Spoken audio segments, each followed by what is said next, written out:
The rest of the world calls it stealth. Planes invisible to radar. You climb into this airplane, it really feels more like you're getting into the starship. Developed in secret, the complete story of the F-117 stealth jet and the B-2 stealth bomber could not be told until now. We can be anywhere in the world in 24 hours. Discover how a failed concept from the 1940s evolved into one of the most advanced aircraft in history. See recently declassified footage that takes you inside the secret world of stealth. From the stealth ship to unmanned combat air vehicles to the deadly stealth missile. I don't want one of those after you. It is nasty, Mother. It cannot be stopped. Access has been cleared. You're going on the inside.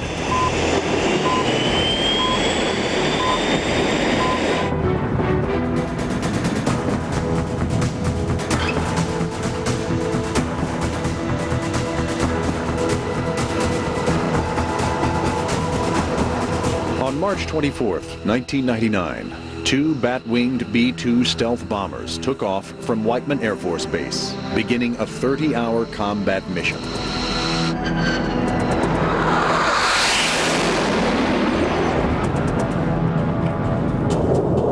Stealing across the Atlantic, they flew non-stop to the other side of the globe and delivered 32 individually targeted munitions against the Serbian forces that had invaded Kosovo. It was surreal getting ready for a combat mission where I'm about to launch from the middle of America, from Missouri. 15 hours later, get my aircraft prepared to unleash incredible firepower. About 75 feet. On the way into the country, I expected to see AAA coming up. I'd expected to get shot at by SAMs. I'd expected to see a lot of things. I didn't see any AAA come up that night. No fighters came up on our sortie. They never knew we were there until our bombs went off. We can be anywhere in the world in 24 hours. And after the way the airplane performed in Kosovo, everybody else in the world knows that now too. And I think that's got to be in the back of their mind, that if the United States wants to, we can reach out and touch it. The world had seen a similar demonstration of the power of stealth almost a decade earlier, when the F-117 Nighthawks, or Black Jets, wreaked havoc over Baghdad in January 1991. The stealth jets shattered the infrastructure of what may have been the most heavily defended city on Earth, and then disappeared into the night without a trace. We saw the phones go out. We saw the power go out. We know the airplanes have already flown through the area. And guess what? These guys are all still shooting, which means they just were shooting blind. They didn't see them coming, and they didn't see them afterwards. Stealth had struck a deep blow into Baghdad. The F-117 Nighthawk and B-2 Spirit bomber represent a quantum leap in technology and a revolution in the conduct of warfare. But the story behind these incredible aircraft and how their very existence was kept a closely guarded secret for more than 10 years is as dramatic and fascinating as the planes themselves. My boss called me in one day. He said, "You want to fly airplanes?" And I said, "Yes, sir." He says, "Well, you're going to spend a lot of time away from home. You're not going to be able to tell your family what you're doing. I won't tell you until you get here. And those are the conditions. Do you want the job or not?" Stealth, or low observable technology, was created in what is known as a black program, one that is so secret its existence is unacknowledged or even denied by the government. Very few people in the Air Force were aware of the program. We did not want to let our adversaries, or possible adversaries at the time, know that we even had this capability to sneak an aircraft through their radar system. I was flying a test mission in F-15 and had a very unusual airplane go flying by, and the radar controller said, "Did you enjoy that?" I said, "Yeah, what was it?" He says, "Well, we got paperwork for you to do when you land." They did a very good job of keeping the program black for close to 10 years and really protected the technology and allowed us to keep the lead that we still enjoy today in low observable technology. The quest to create stealthy aircraft began as an attempt to counter the secret technology of an earlier era, radar. stands for Radio Detection and Ranging, and it actually was developed in World War II.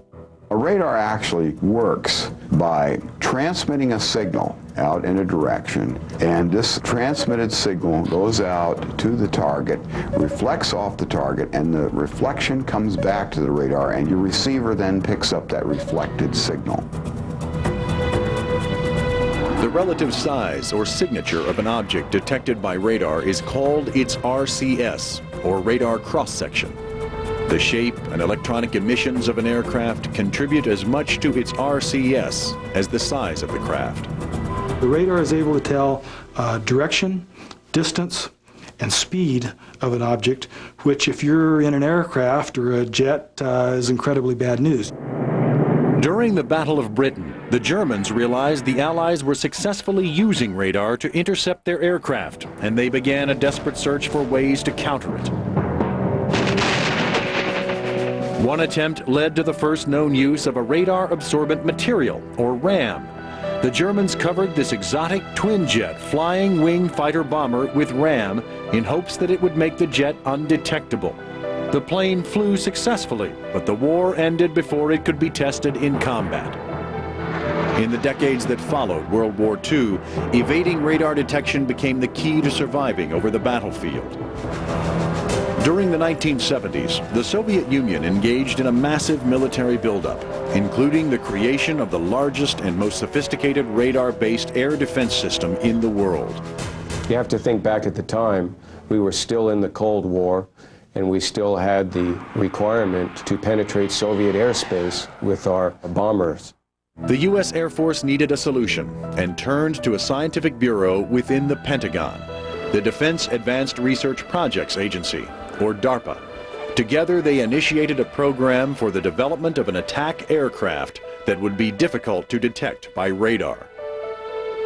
In August of 1975, two aircraft manufacturers, Lockheed and Northrop, were invited to develop test models of an attack plane with the smallest possible radar cross-section. Ben Rich, director of Lockheed's Advanced Development Projects Division, the legendary Skunk Works, sought the advice of Dennis Overholzer, a young electrical engineer. I was introduced to this man, and he came and asked me, how do you make something invisible? And that was when I told him how you make things out of flat surfaces, and you tilt the surfaces, and you incline the edges, sweep the edges. And he looked right straight at me, and he says, you're absolutely nuts. He says, none of the experts say that. I said, well, you asked. Overholzer would soon find the tools to prove his theory.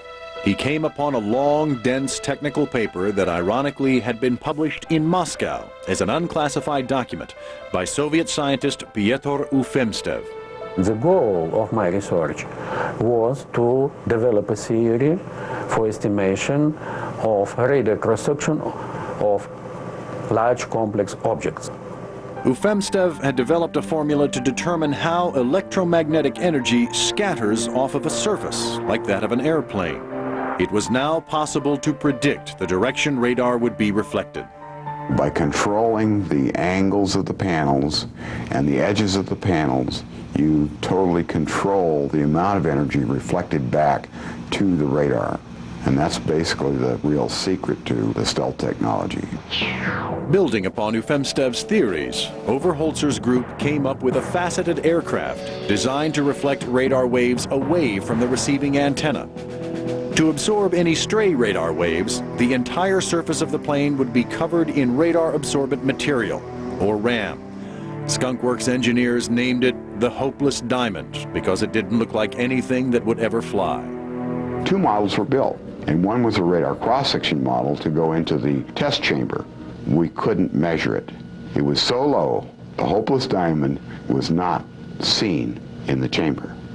It really elevated me from the village idiot to the village genius. Northrop, Lockheed's competitor for the stealth contract, was led by Chief Design Engineer Irv Walland and electromagneticist Dr. John Cashin. They also created a faceted design, but their model had curved wing surfaces and used RAM more conservatively. Competition was very close. Northrop actually scored higher than Lockheed on the flyability of its design, the aerodynamics of it, Lockheed had the better signature. And that's what the name of the game was. Lockheed won the contract, and under the code name Have Blue, began developing a demonstration model of their design. The challenge now was to create an aircraft that could fly and still be stealthy. The stakes could not be higher.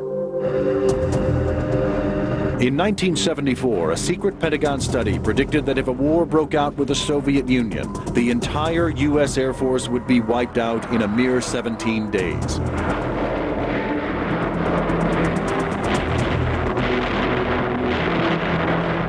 For the U.S. Air Force, stealth technology was their last hope.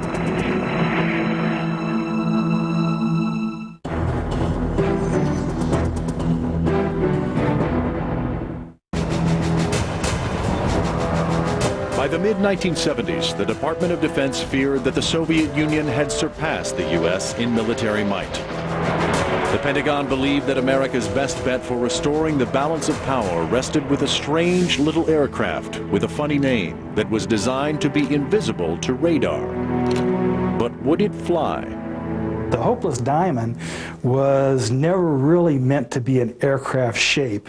It was just a proof of concept, and there was some concern whether it would be airworthy, whether it would be able to fly.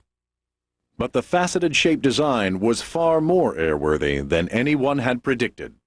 When they put the aerodynamic model into the wind tunnel and tried to measure the lift and drag, the aerodynamics department was in for a big shock. The drag estimates beforehand were way off. So aerodynamics said, you know, there may be some ways we can change this and teach it to fly.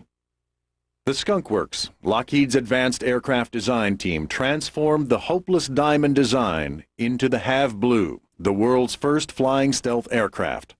But it would not have been possible without a fly-by-wire system in which onboard computers make constant minute adjustments to keep the aircraft stable during flight. A similar system is still used today on the F-117. The Skunk Works had to solve many other complex problems in order to make a flying aircraft as stealthy as Overholser's original model.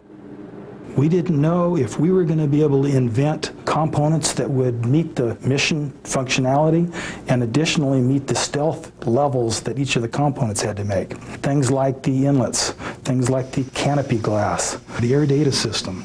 All these different components had to be literally invented.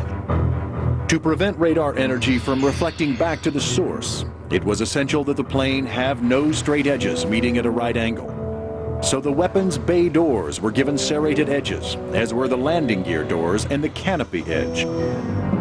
Other stealthy accoutrements included the platypus tail, which flattened and cooled down hot exhaust gases to minimize infrared detection. One of the most radar reflective surfaces in a jet is the spinning turbines of its engine. One of the major problems with the stealth designs are the engine inlets. And basically you create a mesh with holes in it, and the holes essentially allow the air to flow through, yet the holes are too small for the long wavelengths of the radar to travel down those tubes. Finally, on December 1st, 1977, test pilot Bill Park roared off into the sky. The Have Blue demonstration craft flew perfectly, but most important of all, it was nearly invisible to radar. It was an amazing achievement by the Skunk Works.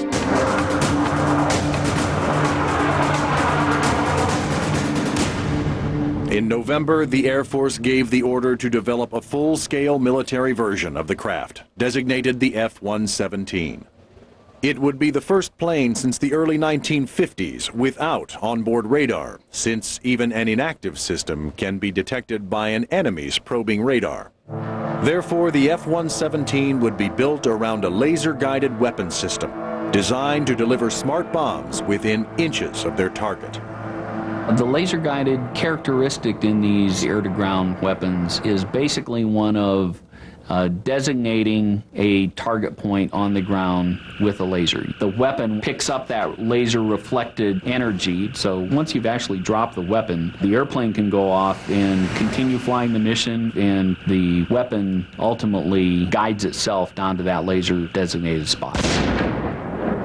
The first F-117 was painted in a camouflage scheme that may have been designed to hide its unique faceted surface from the prying eyes of Soviet spy satellites. On June 18, 1981, the F-117 made its maiden flight from a remote desert site in the western U.S.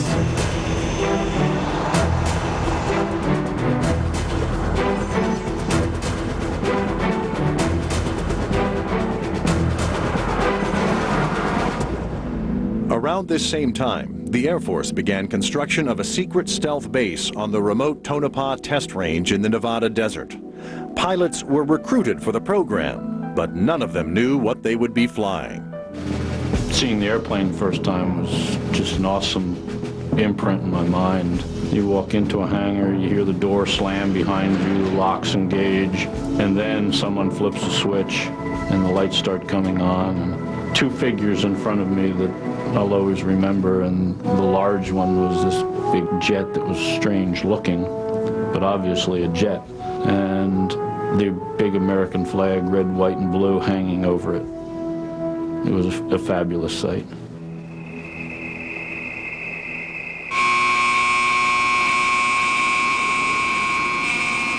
Painted black to blend in with the night sky, the jets only flew after dark. During the day, pilots slept in blacked-out quarters. The families all lived in Las Vegas. So every Monday, you'd fly uprange and not to return until Friday. The families had no idea where you went. You just disappeared and then reappeared on Friday. By the mid-1980s, the existence of some sort of stealth aircraft had become somewhat of an open secret. On November 10, 1988, the Department of Defense finally revealed the F-117 to the world, distributing this grainy photo that obscured the jet's facets and distorted its actual shape and size. When the aircraft came into the open, that allows you to do a lot of things you can't do in total secrecy. Once the other guys on our side know that we exist, and we can talk with them about some of our capabilities, it allows you to integrate with the rest of the combat air forces. Now the obvious question on everybody's mind was, will it really work? Though the plane had performed spectacularly in test situations, it was unproven in combat. But that would soon change after the events of August 2nd, 1990. 130,000 Iraqi troops stormed the capital city of Kuwait, installing a puppet government in the economically strong country. The United States condemned the attack and demanded Iraq withdraw troops from Kuwait immediately and restore the Kuwaiti government. Iraqi strongman Saddam Hussein was in command of Kuwait. Iraq now threatened Saudi Arabia and control of over half the world's known oil reserves. The black jets of the 37th Tactical Fighter Wing were quickly deployed to the Middle East.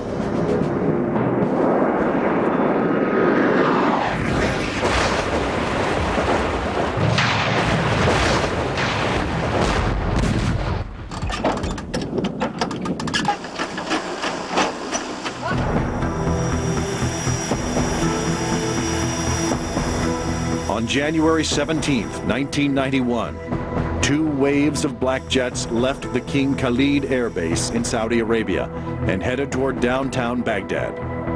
Desert Storm was about to begin. Everyone knew as we went out that first night that there was a high probability that someone in that room wasn't going to be coming back with us. Carrying no defensive weapons, the F-117s were relying totally on stealth and mission planning. Stealth really does not mean you're invisible. So you have to account for that. And your tactics, your mission planning are where you do that. The F-117's tiny radar cross-section dramatically reduces the effective range of a radar installation, creating gaps in the air defense web that it can slip through undetected. An onboard computerized mission planning system is programmed to fly the jet via the least threatening route to a target. Shortly before 3 a.m. local time, the black jets arrived, lights out, radios silent, above Baghdad.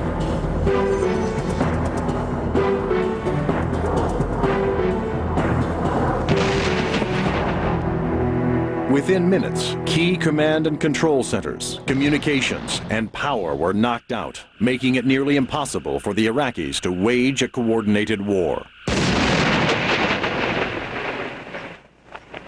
We don't want to harm civilians. We don't want to harm industry and economy that isn't part of the warfighting machine. That's not what we're trying to do.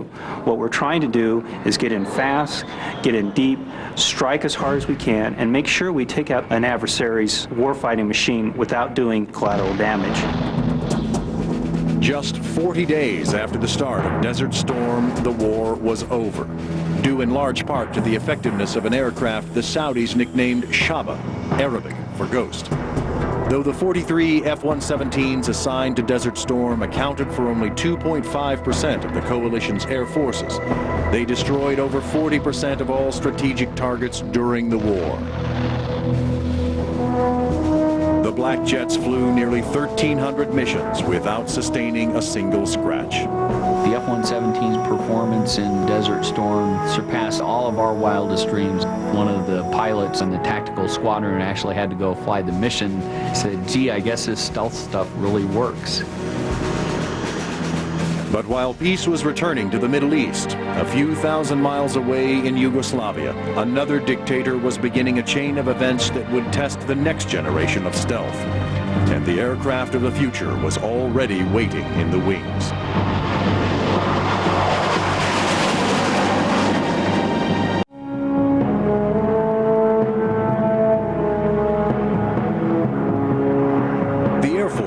So impressed with the radar evading potential of the stealth fighter that in September 1980 they requested proposals from Lockheed and Northrop for an advanced technology bomber. This time, Northrop won the design competition. Northrop's Irv Walland led a small team to initiate the design of a stealth bomber. He and colleague Dr. John Cashin came to the same conclusion. Both of them came up with the flying wing as the preferred solution for its pure aerodynamic efficiency and for a survivable platform. You really can get no better than that flying wing design. Northrop had a long history with a flying wing concept. Decades earlier, company founder Jack Northrop had worked on designs for an all-wing aircraft. During World War II, he built the XB-35, an impressive 4-engine flying wing bomber. After the war, Northrop replaced the props with 8 turbojets. Renamed the YB-49, flight testing revealed stability problems that could not be corrected before the advent of fly-by-wire computer technology. The Air Force canceled the program in 1949 and ordered that the last 11 hulls be broken up and sold for scrap. Disillusioned, Jack Northrop resigned from the company and left the aircraft industry entirely. The YB-49 was not a direct model for the B-2, but the B-2 happens to be the same span to the inch of the YB-49. It came out 172 feet 6 inches. The YB-49 gave us the clue of how to control directionally for the airplane. When you wanted to bank, you didn't have a tail, you didn't have rudders, so the YB-49 uses split surfaces at the wingtips, and the B-2 adopted that and uses it today. As the design for Northrop's stealth bomber neared completion, company officials asked the Air Force for a security clearance for their old boss and brought him to headquarters for a meeting. Jack Northrop was quite old at this time. He was in his 80s. We briefed him on the details of the program, and he started shooting out questions and gave him the answers, and he was putting it all together in his head and said, yeah, that all sounds good, and he was just pleased as punch with the whole thing. On the ride back, he said, now I know why God has kept me alive this long. Unlike Northrop's original flying wing, the B-2 would benefit from CAD, or computer-aided design. The design itself, the continuous curvature of the jet compared to earlier versions of stealth technology, which were more faceted, It showed the direct relationship between the design of the B-2 and advances that were occurring in computers.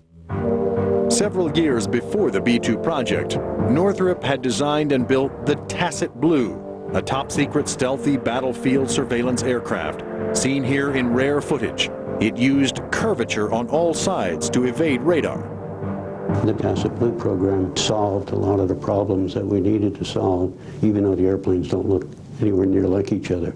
It gave us continuous curvature so we could have aerodynamic efficiency. It gave us inlets that were open to the airstream instead of having a grid in front of it, sensor capability, and very high level of avionics.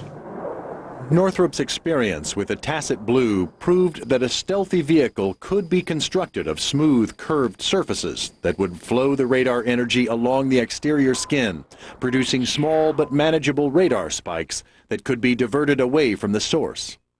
The most difficult part of the B-2 was not designing a shape to meet the requirements, but going through the process of building it.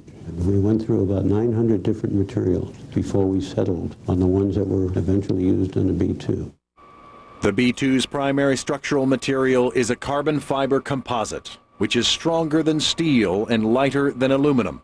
It's extremely durable, yet can be layered and molded to create precisely controlled contours. It forms the outer skin of the plane. The B-2 was designed from the outside in. Most airplanes are designed from the inside out, where you design the primary structure and then you build the skins on top of it. That doesn't give you enough control over the outside of the airplane in order to properly control the radar signatures. Unlike the F-117, the B-2 would require radar to identify threats and targets in all weather and from high altitudes. But preventing radar emissions from revealing the position of the B-2 to an enemy was an incredible challenge. The way in which we controlled that was in very tightly controlling the emissions, limiting what we put out from the aircraft in terms of where it went, how it went there, how often it went there, so that no one could trace the emissions back to the aircraft and get a location on that aircraft. And how you do that is classified. The B-2 is truly the advanced technology bomber. It has an unrefueled range of 6,000 miles and a payload of 16 2,000-pound weapons that can be individually targeted by global positioning satellites. It is an awesome weapons platform. Likened to a flying supercomputer, an electronic fly-by-wire system constantly stabilizes the aircraft. The B-2 carries 168 onboard computers, making sure that everything is going right on the plane. Even when we're flying straight and level, the flight control system is moving all those actuators to keep the plane flying, because without the computers, the plane wouldn't fly. It was aerodynamically unstable. Northrop engineers even considered creating a separate set of controls to help the B-2 land.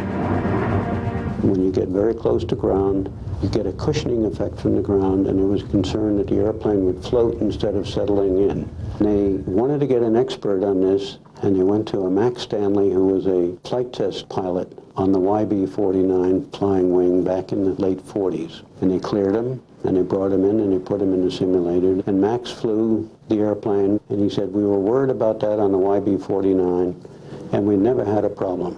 I took it up on the first flight, and when I came back, it just settled down very nicely. I think your airplane will do the same. I wouldn't put in a whole new set of control laws just for that. We didn't. The airplane landed beautifully. Like the F-117, the B-2 had been developed in complete secrecy. On November 22, 1988, 2 weeks after the unveiling of the stealth fighter, Northrop unveiled the B-2 at their Palmdale, California plant. I was trained as an aeronautical engineer, and the sight of a modern tailless aircraft just floored me the first time I saw the aircraft. I thought, how in the world did they overcome the obstacles, the aerodynamic laws that they must have overcome in order to put the aircraft in the air? And I actually didn't believe it until it finally flew. That signature event occurred 8 months later, on July 17, 1989.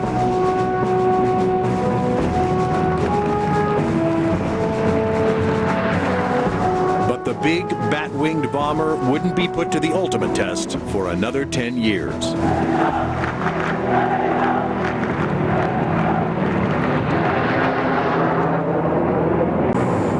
After years of development, the B-2 was ready for combat. Though loaded with cutting-edge technology, no one could be sure how the stealth bomber would perform in battle. In a 1989 grab for power, Yugoslavian President Slobodan Milosevic revoked the autonomy of the Serbian province of Kosovo.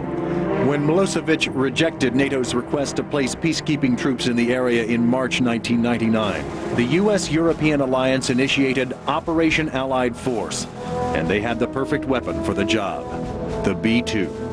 The B-2 is a force multiplier, and a perfect example is just as recently as 10 years ago, we used to send multiple airplanes just to strike one target. You can send a B-2 and pick 16 different targets, and we're going to precisely put a 2,000-pound weapon right precisely on wherever those targets are. Like the F-117, the B-2 carries no defensive weapons and relies totally on stealth and mission planning. The tension was pretty high in the planning cell as we brought those first couple of crews in and said, guys, here's the plan. True, we haven't tested it in combat, but we've done a lot of careful thinking about this, and we've flown to a lot of ranges and dropped a lot of bombs, and we're pretty sure all this is going to work just right. Go do it.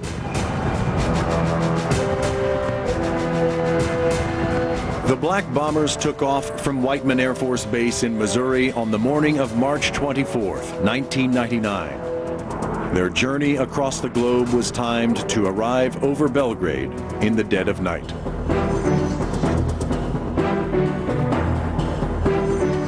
B-2 loves night when people like to sleep. We love bad weather when no one else does. So the B-2 then brought that round-the-clock, keep your head in the foxhole kind of an attitude where we did not relent any part of the day to the enemy. A GPS, or Global Positioning Satellite Targeting System, gives the B-2 the ability to land its bombs within a 15-foot radius, despite clouds, fog, or darkness. We hit everything we were asked to hit. Our accuracy was astounding, and to the best of our knowledge, every time we went in, nobody knew we were there. They were trying to figure out how come these things on the ground blew up because they didn't know why.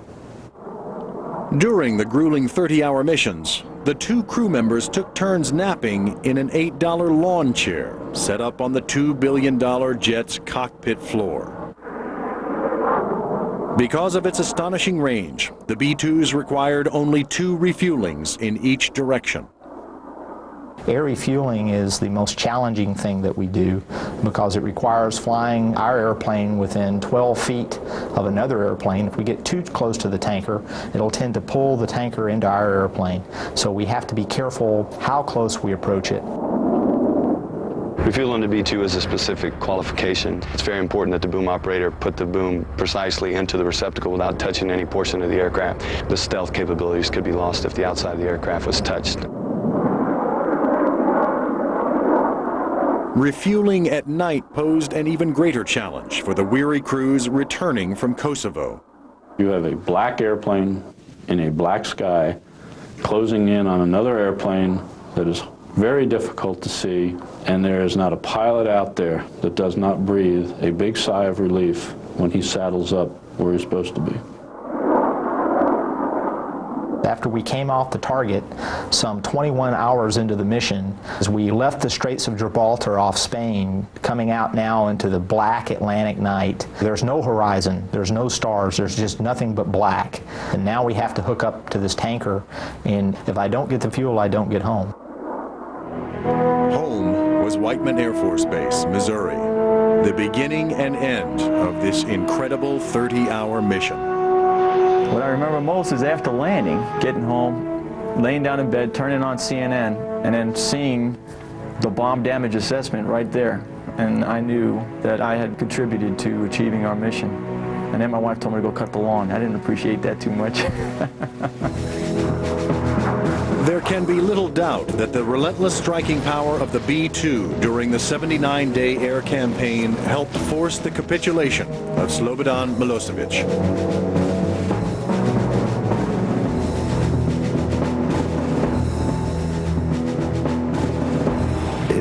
wants to say we won Kosovo. Thank you very much for that compliment, but it was a joint effort. There's no one system I don't think could ever be given credit for a complete victory. We were tasked. We did our job. Every time the aircraft was told to take off, the aircraft took off on time. When it was cleared into the target, it struck its target.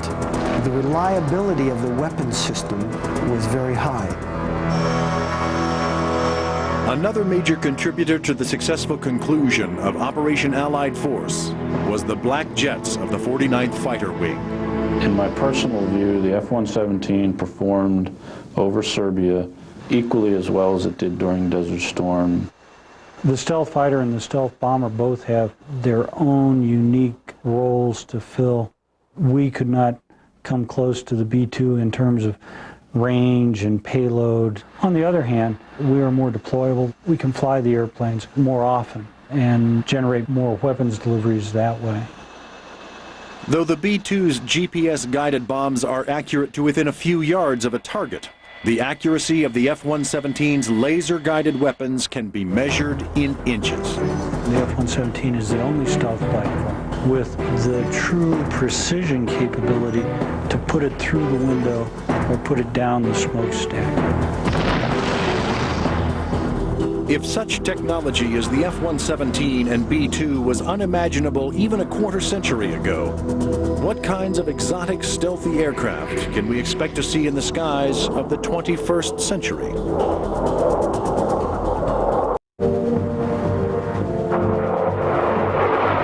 Although today's stealth aircraft seem to embody the cutting edge of a modern weapons system, they only represent the earliest generations of a technology that is still in its infancy. There will not be an airplane made in the future that doesn't look at stealth technology. You have to look at stealth technologies for the survivability of the aircraft. On the immediate horizon is Lockheed's F-22 Raptor, which beat out Northrop's YF-23 design as America's advanced tactical fighter of the future. Look at the F-22, and it's going to be a stealthy airplane, and it doesn't look anything like an F-117.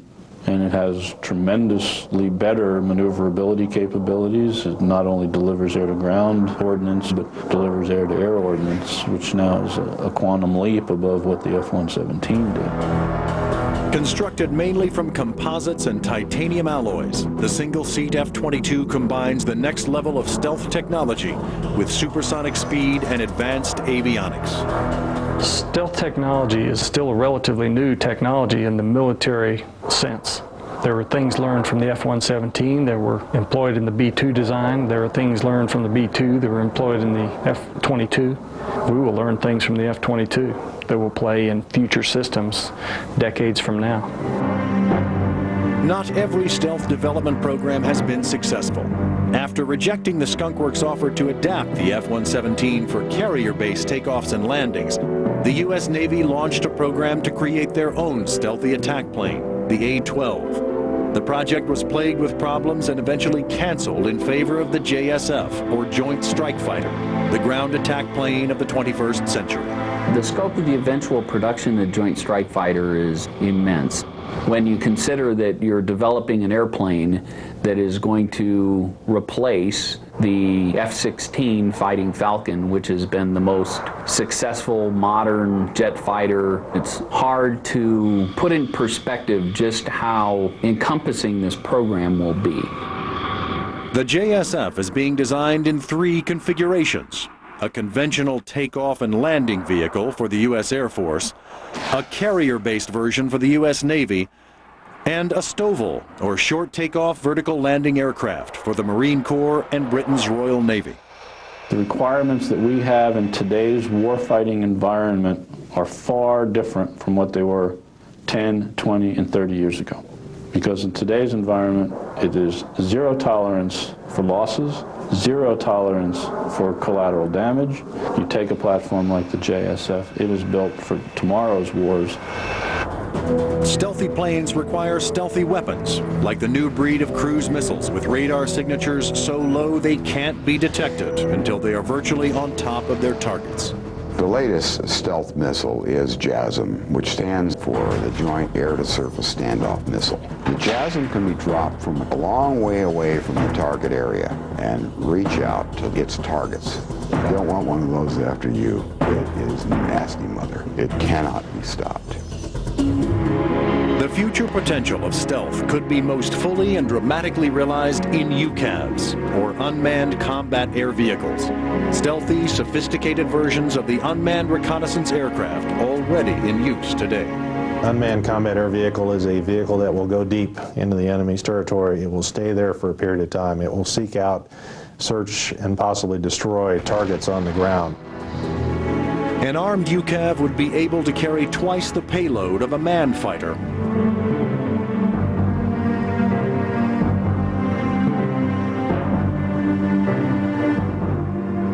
Boeing's experimental UCAV, the X-45, is designed to attack enemy air defenses from close range. Dubbed the Robot Stealth Bomber, plans call for strike packages of 4 aircraft. Information from global positioning satellites will help direct them to their targets. In today's environment where we're looking at minimal to no losses of human life, the risk of a POW on the ground, we would rather send in the machine to put its life on the table there for its nation instead of the human being. Northrop Grumman's Pegasus is the cornerstone of a naval program to explore the possibility of launching and recovering UCAVs from carriers. The stealthy, kite-shaped craft has a single jet engine buried in the airframe and an in-flight data link to communicate with ground or air control, and perhaps with each other. But UCAVs and stealth may not be the only factors providing future strike aircraft with a decisive edge. In the past, Air Force pilots flew high and flew fast to be survivable. I think when we look to the future, combining speed with stealth is a very attractive package. The bomber of the future may be a stealthy vehicle that is literally too fast to shoot down. Stealth technology may also provide us with ships that can disappear on the water as easily as the B-2 and F-117 disappear in the air. The Sea Shadow was a technology demonstrator. And the demonstrations were not only in stealth, but actually to have a fully automated ship. Built in total secrecy for the Navy by Lockheed, the Sea Shadow stands on a pair of submerged pontoons, allowing the vessel's sides to slant inward at an extreme angle.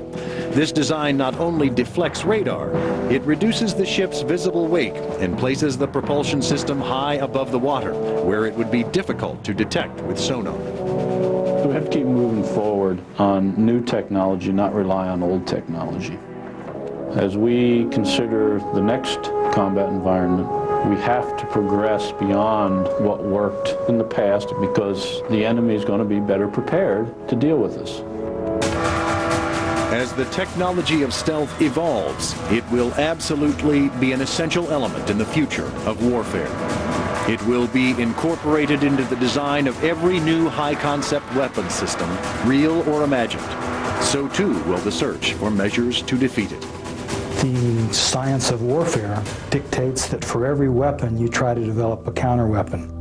And then you have to counter that counter-weapon. So I think without a doubt there's probably folks out there trying to figure out how to defeat stealth technology. There's nobody else in the world that has the capability that we have with stealth.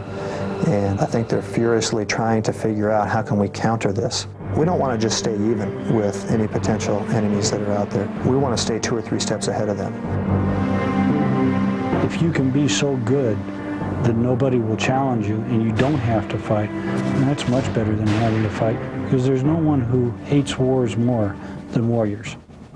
If we're going to send American men and women, our sons and our daughters, into combat, we have to take care of them.